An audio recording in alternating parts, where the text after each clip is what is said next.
Let's talk a little bit about blue John Fluorite. Now, blue John Fluorite is arguably one of the most famous varieties of fluorite in the world.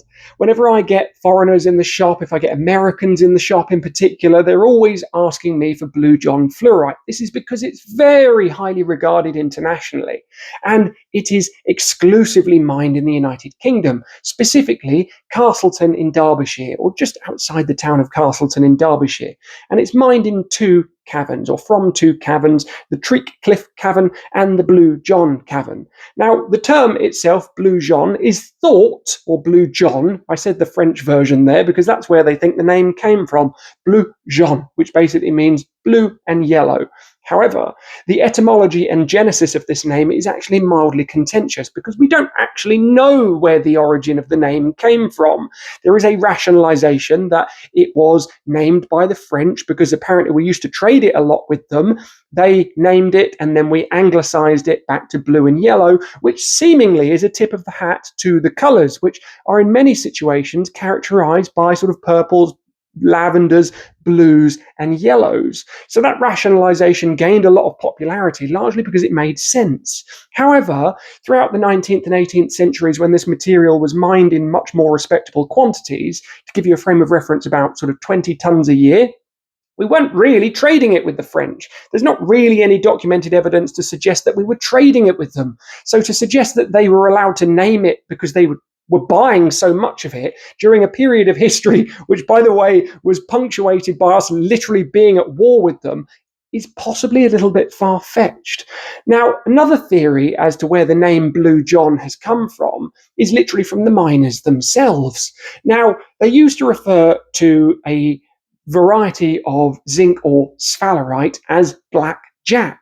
So when they find a variety of fluorospar, which is popular for existing or being characterized by blues, it's not a great leap of faith to see them referring to that as Blue John if they've been calling sphalerite black jack. So it might have been named by the miners.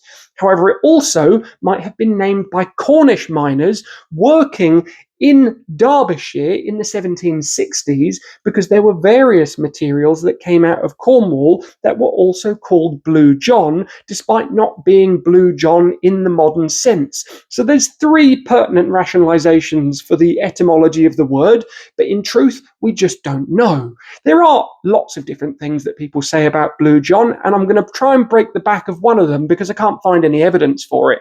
If you look on various different sources online, it says that the Romans were very, very proud of this material. Proud is the wrong word, but they used this material in one capacity or another. There's lots of different sources that say that they used to use it for vases and decorative ornaments and things like that.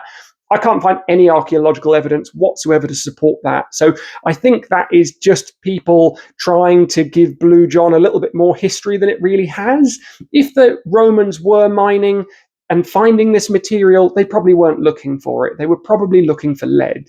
Now, fluorite or fluorospar very often does form a sort of like a gang material for things like galena, which is a lead ore, which the Romans very much did use to mine in Britannia. They used to mine it for lead, and they used to mine it for insignificant amount of silver that used to occur, or still do occur, in things like galena. So if the Romans did stumble across this material, I don't really think they used to use it, but they might have stumbled across it whilst looking for something else. I can't find any archaeological evidence stretching back to antiquity that in any way vindicates that the Romans used to use this for anything whatsoever.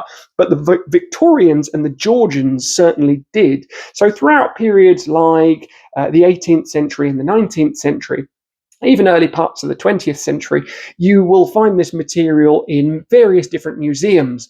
Things like the Victoria and Albert Museum in London, for example, largely because at this period in history, about 20 tons were coming out of the ground, which in a relative sense isn't really that much. There are materials that even today we call rare. A good example, case in point, is materials like charoite, where about 100 tons a year come out of the ground, and we still call that rare. But even at its height during the Victorian era, only about 20 tons of this were coming out of the ground. Now, if you cross-reference that with what comes out of the ground today, it's about 2 tonnes a year. So Blue John is popular for various reasons. It is indelibly etched into British history and British culture, although some things that are said about it are, let's just say, dubious, including but not limited to the etymology of the name, but also because it's in very high demand but very small supply. So it is this magnificent purple, blue, lavender, yellow variety of fluorite that comes out of Castleton in Derbyshire, and it's the only place in the world that it comes from.